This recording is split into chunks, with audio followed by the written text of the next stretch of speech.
যখন এই কথা বললো, বলার পরে বলতেছে কাল কিয়ামতের ময়দানে যখন জাহান্নামের আগুন যখন জ্বলাইবে, তো ছোট লাঠি হিসেবে আমি পড়ে যাই নাকি, আমার এই জন্য তো ভয় হয়।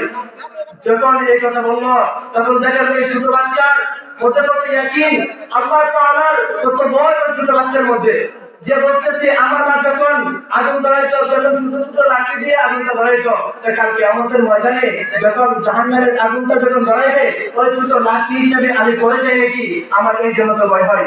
দেখেন এই ছোট বাচ্চা থেকে, দেখেন এই ছোট বাচ্চার থেকে শিখার একটা বিষয় আছে।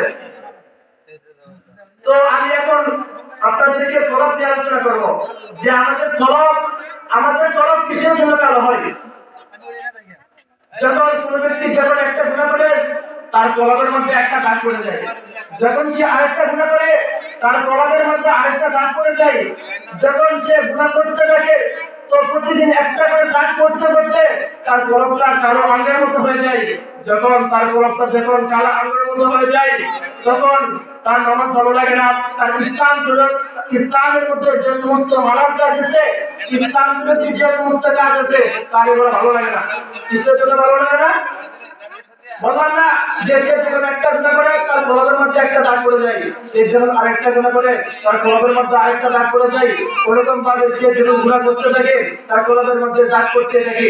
ওরকম ভাবে একটা অন্য একটা অবস্থা হয়, ওই কলবের মধ্যে দাগ করতে করতে তার কলবটা ওই কালো আঙ্গের মতো হয়ে যায়। যখন কালো আঙ্গের মতো হয়ে যায়, তখন তার নামাজ ভালো লাগবে না, তার কোনো কিছু ভালো লাগবে না, সে হারামের মধ্যে লিপ্ত হয়ে যাবে।